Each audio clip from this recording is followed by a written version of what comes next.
All right. Shall we kick him off? Let's do it. Beauty. Tim, good to see you again, man. You too, brother. Thank you for coming and having a chat on the next episode, mate. Very good. I usually do this, but mate, you can speak better than me. Or how you started in the industry, how you got to where you are now. Mate, how you got into it to start?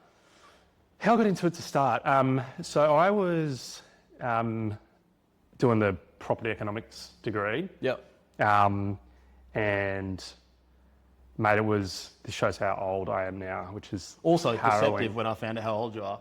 Fantastic. It was 2008 to 2009, so GFC, there were like literally no jobs. Yeah, true. And the jobs that were on offer were like 30 grand a year, 3-year analyst stuff. So I ended up taking a job with Main Roads, doing my valuation ticket and doing like acquisitions for state gov. Yeah, right. I was told pretty quickly by people in there, make sure you don't stay too long because you'll like end up being here forever in this like... It's like a lifer or not. Correct. Yeah. Like, so I was like 2 years and then leave. So I was there for, probably bang on 2 years. And then I had a mate who had gone from, I think he'd like gone from a retail job. It's like a family friend who'd started at Rain and Horn, Northside. Yep. And he was like, mate, why don't you come suss it out, see what it's like. Yep. So I went and met with the guys there and started out at Brendale in industrial. Yep. And I was doing that for probably 4 or 5 years. Yeah, right. And then slowly transitioned into inner city. Yep. As we were talking about briefly before, had a little stint in startup land, which was unforeseen, just helping my sister with a capital raise. Yeah. And then after that, made the move back to JLL, which was now 8 or 9 years ago. Yeah, true. And was there, I was there for 7 years, and then obviously recently, started last year, made the move across to Chester's. Yeah, beauty. And mate, we'll chat about that in a sec, but Sure. I just thought of something then. So Rain and Horn to CBs. How'd you find that first shift? Particularly you were doing pretty early, like young. Well, relatively. Like it was, I wasn't. I'd been doing agency for 5 years. Yep. Before I made the shift, and it was probably just like Rain and Horn had a great brand in those middle north, outer north. I was going to say there's so many agents that you don't realise that started there. And particularly industrial then, like a lot of the big institutional companies weren't out there. Like you were competing against a lot of comparable sized agencies. Yep. But there was always the allure of like inner city, not just selling, like sheds are great. And there's like obviously some sheddies that I'm good mates with. Yeah. But it's 4 walls and it's a crane and it's hard stand. And I like the idea of like cool commercial buildings but moving inner north at that point in time, it was hyper competitive. Like there was a lot of agencies, a lot of big corporates. It was a big shift to go mainly from industrial to metro as opposed from Rain and Horn to CBs. But, big office tower. It's always a bit spooky going from like a place of comfort where there's banter and you can walk in and talk shit from the start to going into somewhere wearing a suit and tie and, being the bottom of the chain again. But no, mate, it was good. We had a good little team in there and, mate, still do some work with some of the guys that I work with at CBs now, which is sort of full circle. Yeah, it's sick. And do you find the culture when you went from CBs to JLL kind of the same, stepping back into JLL or different? I was a bit older, obviously, I did the startup thing and then came back and, mate, culturally, it wasn't too dissimilar. Yeah. Because I was only at CBRE for like a very small amount of time, which obviously wasn't the intention, but just, again, unforeseen with the startup. Yeah. Probably like the team culture and, the mates that I got at JLL, because I was there far longer. And you become a little bit more of the fabric. Yeah. Over time, that team culture was like way better. Yeah, true. Just because of tenure. Oh, 100%. Yeah. And now obviously you're taking the step to Chester's recently. So far, we'll obviously talk about that in a sec, but moved from JLL to Chester's, how'd that come about? Was it always kind of on the cards or just kind of ran its course? It wasn't necessary. Yeah, a little bit of run its course. I mean, I don't think you kind of look around, again, you go back however many years and boutique agencies in Brisbane just didn't exist. Yeah, landscape's changed so much. And then you saw some of the guys from industrial probably were the commercial market movers where they went and set up their own shops. Yep. And you're seeing that they has still got great market share, if not better market share. Yeah. And it's like, does that work in metro or not? It's probably a little bit more corporate insto world metro, a little bit. Yeah. Mate, speaking really candidly, and I think the reason why a lot of those guys went and moved, it comes down to like finances. Yeah. Like, if you have a good client base and your relationships are good and you've got, I guess, a decent track record behind you, it's, you know, is it worthwhile leaving financially? Yeah. Mate, I was pretty over at the time as well, just managing a team. Yeah, fair. Like, it's, you know, like I like the idea of building a team, but sometimes the idea and the actuality of it, completely just takes away from it. Like when our jobs are like, you get paid to do deals and then you take time away from that to manage a team. Yeah. Even if it's a small percentage, like 20 or 30%, it's still 20%, 30% of the time that you could be doing deals. You look at that, and it's a day a week. If you take out a day a week and just pure bandwidth, and I think 100%. That's the thing that, and even myself included, but business owners you chat to, it's just pure bandwidth of trying to jump from conversation to conversation. You go, okay, that's chewed up more time than it needed to.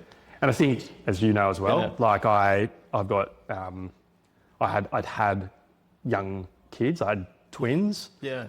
And so the time is even less. Yeah. So it's like, I've got to, like, I want to spend less time at work. Yeah. So it wasn't like, I don't want to do 60 hours of doing deals. I want to do like 40 hours and just make them all about the deal. Yeah. Yeah. And spending like dollar productive time nice. doing stuff. So, mate, it was a bit of that. I love the idea of like, I've known Mick and Greer for a long time, who started Chester's, and like, we just get along great. Yeah, nice. You know, there's no ceilings or sort of barriers of what I can or can't do from a sales perspective. Yeah. So it's just, you know, there's your seat. We've got an alignment where they're obviously a James Street agency, and like they focus like a lot of crossover with clients. So it just made a lot of sense to go there. Yeah, awesome, mate. That's epic. And I think you're spot on. There was a couple of those guys that had probably in the industrial side that stepped out and kind of almost broke that glass ceiling of people going, oh, if I'm not a corporate, I won't get these. And you realise, if you have the experience in the relationships, it's generally, and you would know this better than me, mate, but a lot of the insto fund world now even more open to working with the boutiques and the independents, because the result is the result at the end of it. Bring them a great opportunity, show that you've, you know, if you're looking from appoint me as the agent to sell, do you have the experience, track record of having sold similar things for similar clients? There's always going to be some that just, and I understand, like there's some that will just have to go with an insto or have to do it as a joint agency. Yep. But then there's plenty of other clients that just want the best fit for the job with the best track record. And we haven't missed on too many things because of the small agency. Like we get the question a lot. Funnily enough, the question comes up more with mum and dad owners. Funny, isn't it? Thinking that, oh, my $3, $4, $5 million asset won't be seen by an offshore investor, and sort of having to, you know, bring them to reality on that. the likelihood is going to be someone local that's buying that asset, that big corporate thing doesn't happen. The Singaporean fund's not coming to buy that. Correct. I'm sorry, Whereas in that, you know, as you go up the pricing curve, I think that is less, I think more sophisticated. They understand that where the buyer is likely to come from, and more often than not, within the space that I'm playing in, it's domestic. Like there's a few overseas, particularly in development sites, but a lot of it's domestic. Yeah, true. Interesting. So what has been the biggest change you've seen, or is there much difference in day to day from when you're at JLL versus Chester's now? As I said, the big change is probably taking away any of that team management stuff. I'm not having to just, and again, it wasn't super onerous, but there's just, you know, there's things that come with a bigger agency. You have to do financial reporting, there's budgeting, there's, you know, managing weekly meetings, there's staff queries that pop up from time to time. And we had a really, really good, and like, mate, the guys that are still there and others that have left, like the guys there just like doing super well. And we had a great team. But like I was the old person. Like just wild, hey? But I was the old person. So like naturally, like I'd be like, why don't you know that? And you're like, he's been in agency for 12 months. Like, I had way more questions. These guys are so much further advanced than where I was 12 months in. Yeah, true. And it's kind of interesting reflecting back on that, hey? And like, because you're at a certain point, you kind of forget how unsophisticated I was. Like when I started at Ray and Horn, it was literally, which was a great sink or swim. It was like, Yep. there's your area, good luck. Yeah. Like, they had great internal training, but in terms of the day-to-day, like, Yeah. I was on my own. Yeah, 100%. And there was the same when I started LJ Hooker, it was the exact same scenario. Good luck. Find. Had a file of facts with like blank CTA, blank contract, blank Form 6, signing people up on the front of the car. Like, which then you go to like JLL or CBRE or any of it, and you know, the minimum size properties were like my dreams at Raymond Horne. It's like $1.5 million, $2 million bucks. Which back then was huge. Yeah, it was like a deal. solid But you go budget there back and then. you realise there's levels. Yeah, 100% opens your eyes to it. But then mate. seeing some of the young guys who started at JLL, you know, with a $2 million listing, and they're comparing it to what they're seeing in the office, where someone's selling a $50 million, $100 million thing. Yeah. It's like, no, I'm doing this small thing. It's like, mate, that's big. Yeah, Like, exactly. That's a lot of money. Yeah, compare it to a house. There's not that many. Huge. Well, today's a bit of a Yeah, difference, but back in the day, 100%. How do you find that when, with the young guys at the corporates, and they'll come in, they'll kind of jump straight on a $2-3 million asset? How do you find that from because I think that's part of the pitch sometimes from boutiques going against the corporate is, oh, you'll get the young guy working on your listing, whereas because it's a smaller asset, how the training wheels work? Like you'll see it like on a lot of the listings. And even with Ales now, like there's oftentimes there's two agents, right? Yeah. And it's a junior and a senior. Yeah. And mate, we would always like, you would never just put a junior agent who's like a month in on his own and just say good luck. Yeah, Like sure. it would be Handhold. early on, it'd probably be the senior that's doing a lot of the carrying. Yeah. But then as they get more and more confident, like the senior maybe is taking a bit of a step back. Yeah. Still actively involved in buyer and owner conversations, but it's probably like the back end management of the campaign. So like marketing updates, the marketing prep. Yep. So all of those things that take time.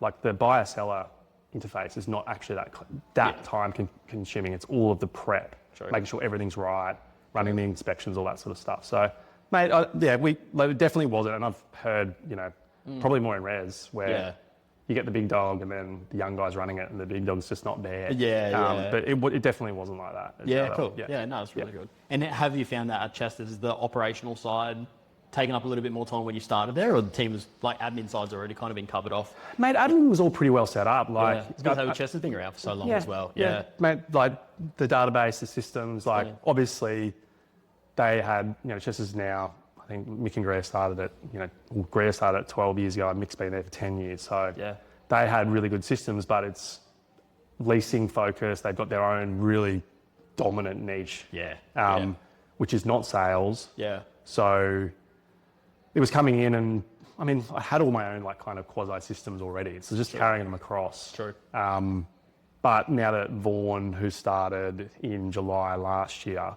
like because you've got someone else, and it's like, I have a lot of my systems in my head. You're like, oh, I need to actually spit this out somewhere. So we've like, you know, actually put it in writing and have like process boards and all sorts of stuff. So we're on the same page as we're going through something. Yeah, it makes a difference, hey? Massive. And did you know Vaughan prior to bringing? No, we worked around Horn.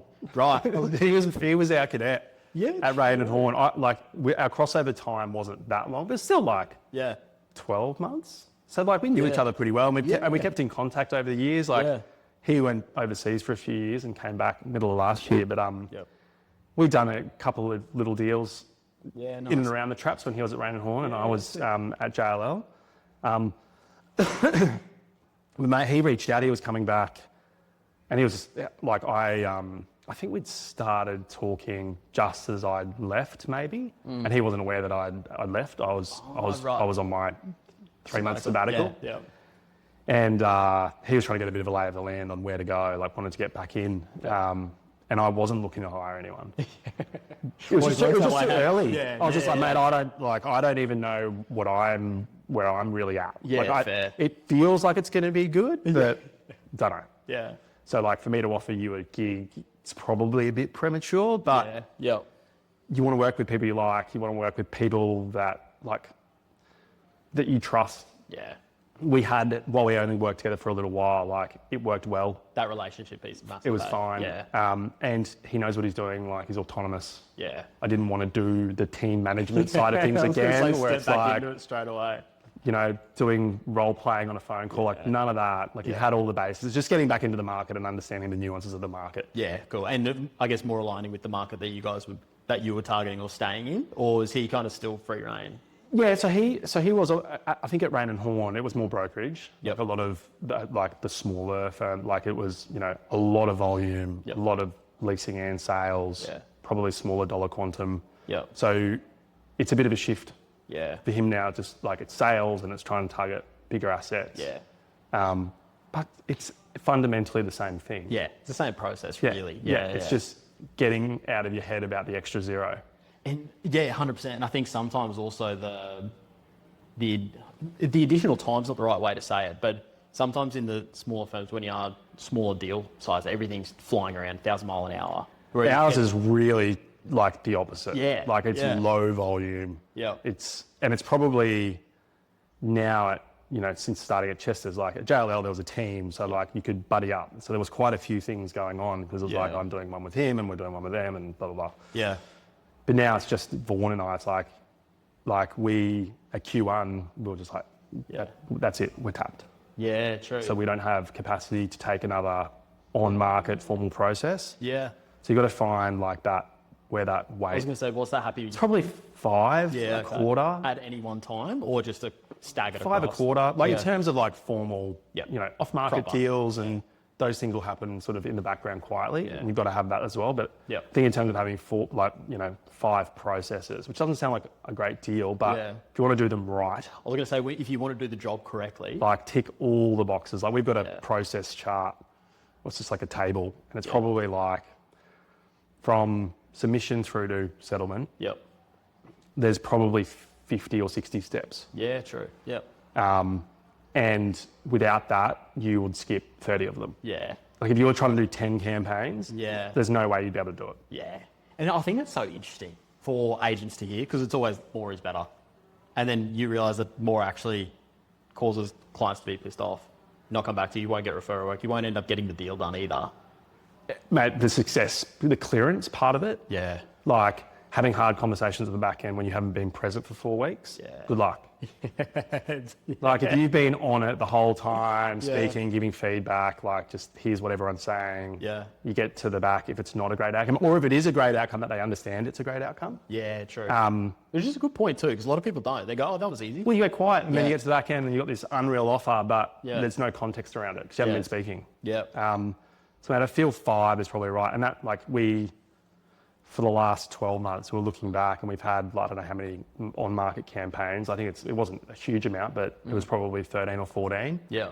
We've had one that was drawn from market because buy-side reason. It wasn't anything to do with price. We got to price, which is frustrating, but that was just withdrawn, but just change in circumstance. Yeah. And the other one was a similar sort of thing. So like our clearance is, you know, we're pretty bang on. Some of them have taken a long time, like no bids or very few bids, and you've got to sort of keep going and keep going and keep going. Yeah. But when you're only carrying 5, you've got the time to do it. Yeah. And I think that's the part that I think, especially the market that we've come into and maybe going into more so, that piece is becoming so much more important, is you get to the end, there's no bids, and you go, okay, how do we work this process? What's the strategy from here? How do we do it? Like, that's not the end. Yeah. Yeah, exactly. It's not a close down and go, oh, see you guys, thanks for the opportunity. No, particularly with speak about it with owner-occupier assets as opposed to development sites. And even with development sites, because people at different points in their cycle with different developments. Yeah. But owner-occupiers, they come in and out of the market all the time. Yeah. Like something that you've got where you think the price is right. Yeah. The easy thing to do is go reduce the price. Yeah. And don't get me wrong, sometimes they are overpriced, but sometimes they're not. And I'm like, no, we just don't have the buyer. Yeah. It sounds bad. You just don't have the buyer. I think the pricing is right. Yep. We just don't have the right group. And then a month later, 2 weeks later, whatever it is. And how often does it happen? All the time. Yeah. But patience, and I get it. Like, it's like, I need a deal now. It's like, well, then you've got a few levers you can pull. Price is obviously one of them. Remarketing is another. Yeah. Also having that confidence to have that conversation with clients too. I think there's a lot of agents that roll in like, whatever you think. Without being able to sit there and go, look, for all intents and purposes, everything's been done correctly. It's just at this point in time. And I think if you've gone like, and again, it's spoken about so much, like overpricing at the start. Yeah. Like we are very conscious to not do it. Yeah. But it leads to that at the back end. Yeah. Like because owners, some will fix, some, and it's frustrating because some will say, oh, I'm going with this agent because they thought it was worth more. So, okay, evidence, show me why. Yeah. Like I don't have anything to support it. Yeah. If they as much as I want to believe it, yeah, it helps me if I do. Yeah. There's nothing to support it. And then it sells where we've priced it and it's just like. It's a battle. I think it's every agent that tries to price correctly, it's the constant battle. It's just trying to price it with, and again, the hard thing, like, I think unlike res to some degree where you're selling a 2-bed unit and the one that's exactly the same with the exact same floor plan, built the same date, sold next door for $1 million. Yeah. It's probably $1 million. Yeah. There's a commercial building. One was built 20 years later. That one's slightly better. That one's slightly worse. Zoning's car park. Yeah. There's so many more factors that influence pricing, and it's hard to sort of navigate exactly where it's going to land. But you got to have it with some evidence behind it. 100%. So what do you do if someone comes, got your bluff, and you feel like you're pretty tapped? Someone comes and says, "Let's go. We want you to run our campaign." Are you pushing them to the net, like saying, "Look, we don't have capacity right now, but in 3 weeks or a month we should do"? Or how do you navigate that conversation? If we've got our 5 and we just don't have capacity? Yeah. Look, I'd be lying if I said if it was a great asset in our prime, like if it's in our bang, like if it's an inner north asset, it's in our $10 to $20 million. And we know there's demand, we know we've got clients for it. Yeah. Probably 2 ways. One is just, okay, let's just really give it a nudge and you're just going to cram it in. Yeah. Preferably though, it's early seeding and defer to Q2. Yep. So let us have a crack for the next couple of weeks in an off-market setting. Yeah. See if we can get you an outcome at or above the price we've pitched it. Yep. Failing which we run it through to a Q2 campaign. Yeah, okay. But I think understanding what their time pressures are. True. Yeah. Like that's an early question, like why are you selling? Yeah. You usually know, like they come to you and it's like, oh, I want to take advantage of market conditions. Yeah. Is there something looming? I.e., is there a budget looming? Yeah. Everyone's favourite. Where we want to get it, or is there a 26, 27 financial date where we know people are going to probably rush to sell things over the course of the next 12 months, potentially, depending on what their position is. Yeah. So if there's those factors where there's a time constraint, then it's like, look, let's just get it in. Let's just get it in. Yeah, nice. And then,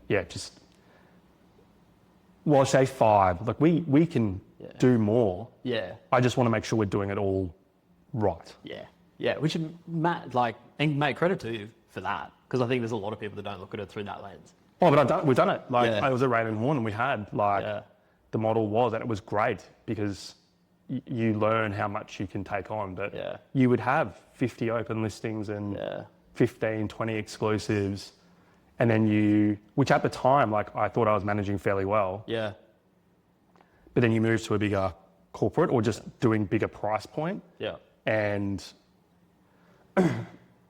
you found out pretty quick that it's a bigger time investment. Yeah. And it's financially a way bigger outcome for us as well. Like you want to invest more time. It's like, it is really meaningful. It's not like I've got 100 balls in the air and if like 20 fall, we're good.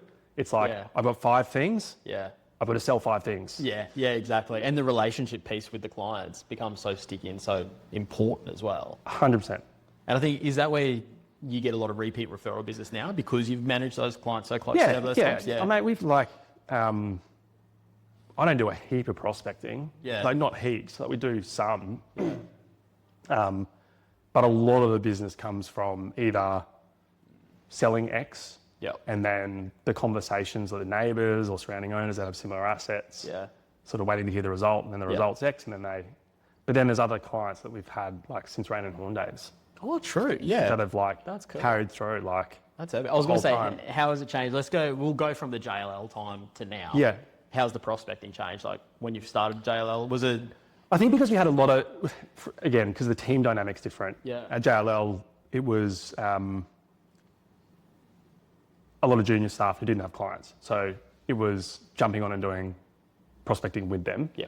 And I made it, to be fair, when I started back at JLL, I'd been out of the industry for a few years as well. So it was all brand new again, like getting back on the phones, like you tap on a few of the people that you knew well, but for the most part, it was like particularly early days there. Yeah. Like there was a lot of cold calling. Yep. And geographic focus. Like we kind of split up into different little parts of New City. Yeah. Okay. Now though, it's definitely more relationship driven and trying to lever one thing into the next. Yeah. So, okay, let's bed this down. Your next listing is going to come from the current listing. Yeah. Yeah. Like that's... Make sure you do the good job here. Yeah. 100%. It's like, okay, what are the comps? What are the owners that need to know about this result?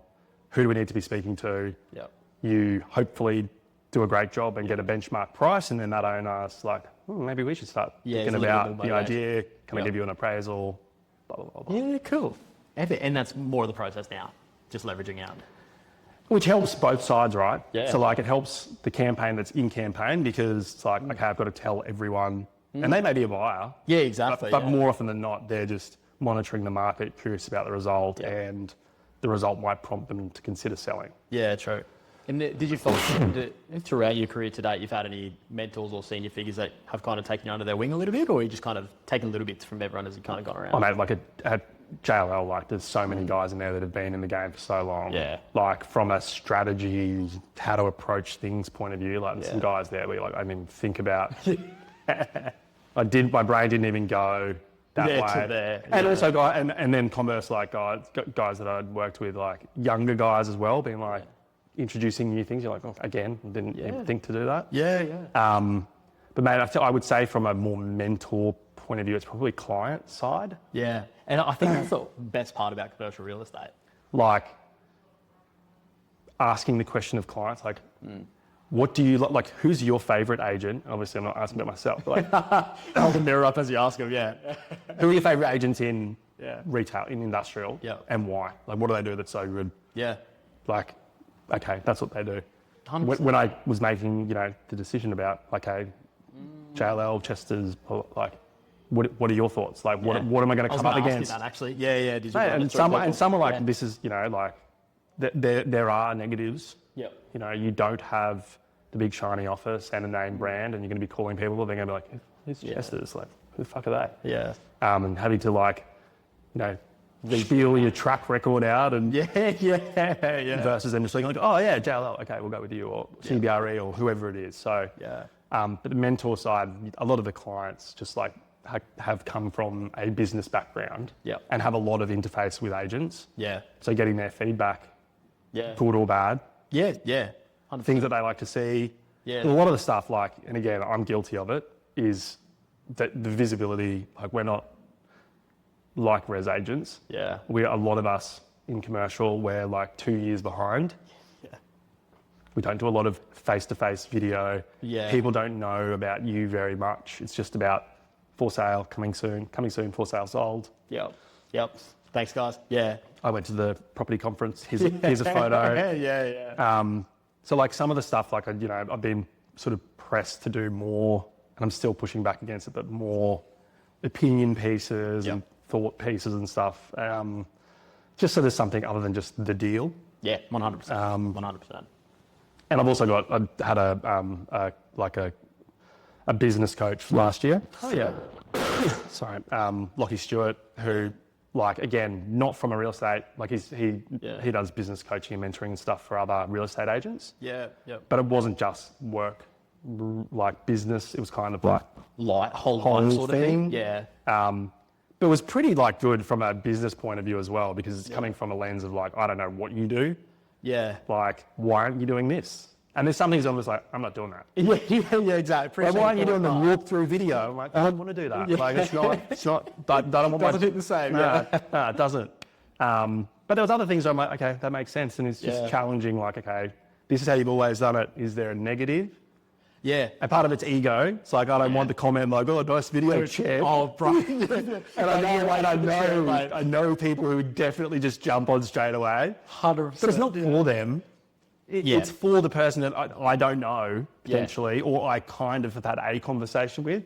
And it's just a visibility and another point of contact and another reference. You'd be like, oh, okay, I like that. Mate. Or I don't like that. Like, 100%. And mate, speaking candidly, like, that was the hurdle that, especially being always in a boutique or a smaller brand, you're kind of getting over the hurdle like, shit, I'm going to have to do this. And that's always the thing that goes through your head. The biggest hurdle is, I'm waiting for the champ. Or nice one. And you're like, fuck, okay. And then surprisingly, the amount of people, like even in the infancy of this, the amount of people that I'll be talking to, and they're different industry, different business, whatever it may be, like, oh, watch the thing. Like, that's really cool. I didn't know about that. Yeah. Like, oh, shit. Okay. There's people that do like this stuff. Yeah. I'm not just worried about the other agent I know that's going to be like, dickhead. Mate, again, I'm older now. Like the people that my mates are the ones that will get on and do it, who are in the industry, which is like, again, take it with the greatest I'm a little bit beyond that now. And I will conversely jump straight on theirs back 100%. and wait for them to post something. So 100%. and that's all fun and games. Like the banter in the industry is good. Oh, it is, mate. It is. And you found value out of having like the business coach as well across everything? Yeah, mate, it was epic. Yeah, it was that's epic. so good. And like, for the investment, like, it's all the things, it's blind spots. Yep. I know that's very cliche, but blind spots. Yeah. But it was like all the stuff, health, family, finances, business. Yeah. Particularly in setting, like making that move. Yeah. And like being like, okay, what do I do? Like, I can kind of do anything. Like, how do I chunk my time? Yeah. And almost sometimes that freedom can be the downfall because you can't do anything. 100%. Like I had the self-awareness to be like, okay, I've gone from a team of 7 or 8. Yep. Now it's just been born. Yep. With no support really, staff-wise. Like obviously we've got Mick and Greer and Danilo, which is a great, like for having market knowledge. Yep. But you've got to go, okay, we were covering this much. Now there's 2 of us. As much as I want to do that much, it's probably got to come in a bit. And the focus had to be more refined. Yeah. Did you kind of step into that pretty well? Like once you kind of made that? Yeah. Like that was pretty much early on. Like, again, if there's things that are really saleable, like that can be the draw, right? Like, oh, hey, there's this, I don't know, stuff that I don't know. Thing down the Goldie. Here's this retail strip thing that's down the Goldie. Like geographically, that's probably the bigger thing is like having opportunities where it's going to take a lot of time to travel. It's just, I just don't have that bandwidth. Yeah. So it's got to be SEQ. And especially, I think, like you touched on earlier, the family piece, like obviously new to me, is that plays into it so much more. Because the days of being able to like, oh, if I overrun to like 6 or 7 o'clock at night, or I'll just finish it at home. Oh, mate, I get plenty of like heckle out in the office because like I'm in early, but I am gone early. Like my phone is on and I'm on email and same as everyone, like got to be available because some clients prefer calls and emails late in the afternoon or in the evening. But very rarely would I be in office at the desk beyond 4 p.m. Yeah, which is epic though, which is also the benefit of the industry that we're in, how we work. Oh, it's unreal. It's great. Yeah, but I want to be home for dinner time, bath time every night. That's epic. So, current market, thoughts? What do you think the next 12 months is going to look like? So like, and it's interesting because again, particularly from the last week, conversations pretty critical at the moment. But because I'm play heavily in development sites, there's a lot of pros that have come out of the budget. Like a heap of pros. And we've also got all these things, other factors at play, like Olympic Games is looming. Availability of trades once all that starts ramping up. I think the dev site market is just going to keep going. People need places to live. The revenues keep increasing.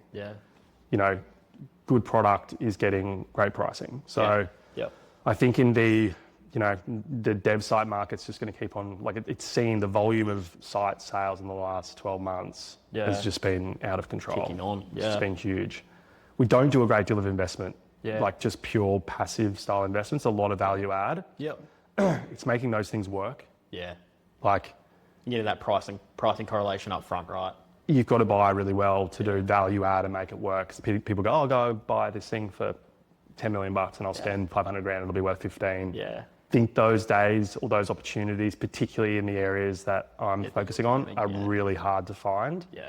Maybe just Brisbane just feels so insulated from a lot of the other things, like talk to people in Melbourne and clients and agents in Melbourne. And so grim on the world. Like it's one of the first periods where I'm so glad I'm in Brisbane. Like trying to drag clients from Sydney and Melbourne to look at stuff in Brisbane 10 years ago. You're like, oh, Brisbane sucks. Country town. Like, Whereas now we're like, it's arguably the best positioned for capital. So Mate, I'm pretty bullish on it all. Like, Yeah. all the budgetary stuff obviously just adds another layer of uncertainty. Like, it's just another thing we didn't need. Yeah. But there's plenty of money out there looking for good opportunities. Yeah. It's probably going to be a little bit of tread with caution. Yeah. Yeah. But I think it always is. And the people that will use things like the outcomes of the budget to not buy probably weren't the buyer anyway. Yeah, exactly. Exactly. There's always going to be there'll always be something. Yeah, there's always some economic factor right. somewhere. Yeah, 100% agree. And you know, like, things just being all okay generally doesn't generate activity at all. No. And it sounds horrible. You want things to be going either really well, or you want there to be some like, a bit of uncertainty, churn. Maybe we should be thinking about selling, because as things are just plateau, nothing tends to really happen. No one does anything. Yeah. So bullish. Glad we're focusing on awesome. A lot on dev sites, because the depth there is really, really good. Yeah. Construction costs are always going to be what they're going to be. Yeah. But I think there's a window. I think for the next 12 to 24 months, that market's going to run pretty hot, and then after that, it's pretty much an unknown. Yeah, it's very fair. And I think, like you said, the build cost is the build cost at the end of the day, but the end product pricing just keeps rolling. So, I can't believe how much apartments are. Yeah, it's wild, eh? Thank God I'm in commercial now, mate, and I'm trying to buy my first property. Oh, mate, gone. Yeah, mate, 100%. So, Bob Knuckle. Yeah, mate, it was actually one of the guys, Sam Richards, one of the guys I like, and I still am doing some work with Sam, and he's like really, really good young agent. He's killing it. He started following Bob Knuckle when I was at JLL, and he sent me the map room, and I started watching the YouTube videos, and he was ex-JLL, so like, and like Sam just loved him. Like, right, he does like a daily knuckle nugget where it's like a like a bit of a a motivational phrase or something, but very industry related, and he's focusing on dev sites, and his map room's just unbelievable. Like, it's got every like development side, like the zoning, everything. Yeah. And I'm old school. I'm visual. Like, someone's just like, why don't you just do it on your screen and just be able to, and you can update it frequently. I'm like, no, I want to say, I don't want that. I want a big map of the area that while I'm sitting and we've got a new listing and it's here, you can go, okay, here are all the surrounding owners. Here's special potential buy. If you amalgamate X and Y, then they're going to get more height. Who needs to find out about it? Why haven't we spoken to them? Yeah. Like, when was the last time? Like, it's just something visual where it's like in front of us every day. That's cool. And you'd be like, okay, boom, like pins all over it. Different colours mean different things. Yeah. It's just something visual that's like right there in front of your face. So I think having it on, again, having it on the screen and, having something that's way more detail is probably great as well. Yeah. But it's just not there all the time. No, and you forget about it, and you have I have 1,000 tabs open at any one time. 100%. So the odds of me, I'll find it 3 months later. I'm like, oh, that would have been handy to use 2 months ago. Versus someone calls and they're like, oh, hey, I'm the owner of XYZ. And it's like, okay, yep. Oh, you're the neighbour of so-and-so. Oh, we sold the one there. That's pretty cool. The rate per square metre should be X. Did you know about the DA? I was going to say, so what detail do you have on them? At the moment, it's pretty loud, but it's just like pins of things like in conversation or DA lodged, DA approved. So it's just knowing where things are up to and some status points. Yeah, that's cool. That's about it. Like, it's not going to have a heap of detail. No. But it's all we need. I just need something visual to look at. Especially like you said, because you make sure you focus on your geographic area and targets as well. It's so great to have that front of mind at all times. And just to be able to know what we're missing as well. Like, we can run up and down the street, or someone calls and like, hey, we've just missed out on X, or we've got an underbidder on something. Yeah, true. And you're straight away, okay, and we've had clients come in and be like, okay, here's the map. I was going to say, have you taken people in to show them? Yeah. Here's the map. Let's look through it. And like put pins on certain things where I think they could be a good fit. And obviously like supplemented by having the laptop or the screen open to be like, okay, like here's some greater detail. Then a map like this, like little. Yeah. It doesn't look very big. It's like 3,000 square meters. What are you talking about? Yeah. So like having both, but cool. Being able to like locationally, like obviously it's like, there's Brunswick, there's Anne, there's James Street, it's here. Yeah. And especially for people that they might be flying in from Sydney or Melbourne and they don't necessarily know. Oh mate, I was having this conversation this morning about a client who flew up looking for a site, or I think they'd contracted a site in the valley, and they were like, contracting this side in the valley, like it was $5,000 a metre, and the thing that you had on the market was like $10,000 a metre. Yeah. So where in the valley was it? Yeah. It's like, Chalk and cheese. Yeah. come and walk the streets. Yeah. Like that area will become good. It's just not there now. And if you're delivering product there now, where construction prices are where they are, yeah, knowing that you have to be selling 2-bed units for, call it $2 million. Yeah. I'd question whether you're going to get the revenues in that location. Yeah, true. And that'll be so valuable for people to come in and have that conversation. And just to be able to go, okay, and here's the sales data from other comparable developments nearby. Yep.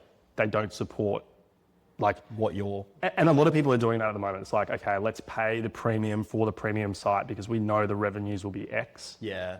Like you're paying double for the site, but the construction costs the same. So a $10 million site versus a $20 million site, but then contextually it's a $90 million project versus a $100 million project. Yeah. One revenue's 120, one's 200. Yeah.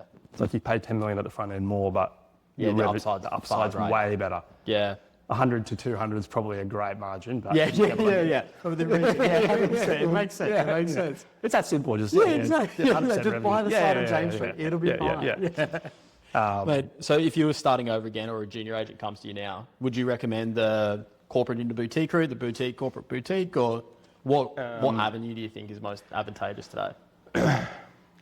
I think more important than... There's some really massive... there's some massive benefits about going into a corporate. Yep. You've got support staff, you've got generally there's an analyst, research. You have all of the resources at your fingertips. Yeah.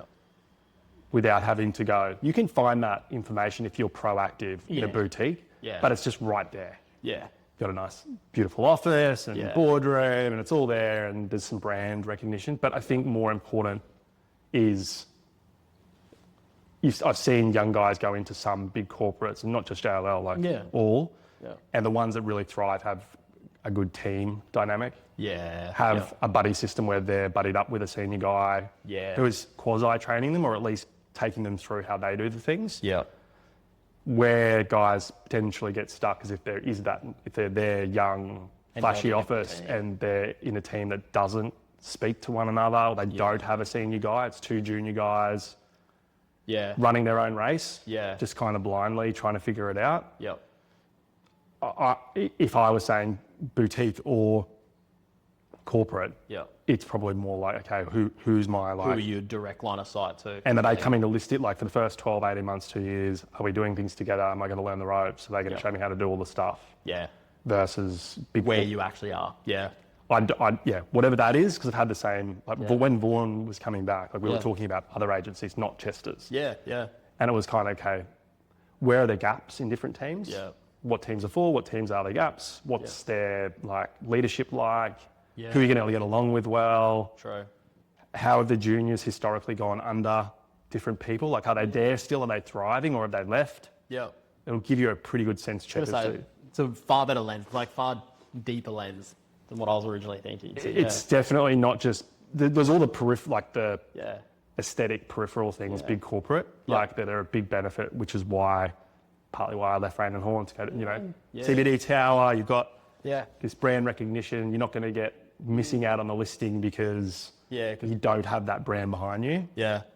But I think if you're going to thrive as a young agent, it's probably more about the team. Yeah. Yeah, and who you're directly learning under. Yeah, fair. No, great point. Great point. Because I think that's missed by a lot of people, particularly those probably going the property economics route into agency. 100%. Yeah. Like, again, having experience at a couple of big corporates, like there were young guys probably with the same smarts and same like, okay, these guys are going to be good agents. And one went with a good team and one went with a team that there was a lot of great operators, but maybe not great managers. Yeah. They're two very different skill sets. Yeah. There's some unreal agents that are just great solo operators. Yeah. And some of them are aware of that, but they have juniors, and it's like, if you want them to come up, like you got to close the gap. Yeah. It's just time consuming. Yeah. And then for a guy who's writing great fees, and it's like, I've got to give away my time to bring them up, and then there's this bit where you're probably going to have to earn a bit less. And then if you do a really good job of training them up over time, the fees will start balancing, but it takes time. Yeah, and I think that's the same thing as you've experienced as well, like going out, if people leaving and setting up their own boutiques. I think, and that's the piece a lot of people miss, is you do go from, and this goes across resi, commercial, whatever it may be. You go from great agent, the thought process is great agent to business owner. And then you realise great business owner and great agent, two very different things. And like you said, there's a lot of sacrifice that needs to be had to train to bring everything up around. Particularly as the team gets bigger. Yeah. If that's the intention of the person leaving, is to have a proper sized team. Yeah. It's making sure there's other people in the business if you're not a good manager of people, to have someone else that is. Yeah. 100%. Otherwise, or alternatively, that you've got guys that are at a point in their career where they are properly autonomous. Yeah. But if you're growing at a point in time, you're going to need to have junior guys. Yeah, they come from somewhere. Yeah, exactly. So next 12 months for you at Chester's, mate. Speaking of teams. Mate, we don't have I don't have any plans to grow a big team. Like that was part of the attraction to leaving, was to not, as I said, I don't not got a finite period of time. Yeah. At the same time, uber competitive, and I hate missing out on shit. So just having another resource to like having one more, I think would be good to really have more coverage. Yeah. But not necessarily needing to. Like we've got a good pipeline of stuff at the moment going on, which is good. Mate, it's just a continued focus. Like we've got the benefit in Metro when the dev market's running all hot. Yeah. Then I love the dev site market. So like true. At the moment, it's really fun to be involved in that. Yeah. But conversely, if that becomes really hard, which it may well do come Olympics infrastructure and trade shortage, then value add, pivot back into the other pivot back into value add investment opportunities. But mate, the next 12 months, as I said, I think it's going to be really heavily dev focused. Yeah, heavily dev focused. So it's finding great sites. Yeah, and getting appointed to them. So fair. So spending plenty of time in the room and picking them out. Yeah, happy days. Yeah, mate. It's just, and again, try, as I said, leveraging one thing into the next. Yeah, awesome. Well, mate, congrats. Thanks, Good to catch up. Thank you very much, man. Really appreciate it. Really enjoyed this. Good. Happy days. Cool. That's good.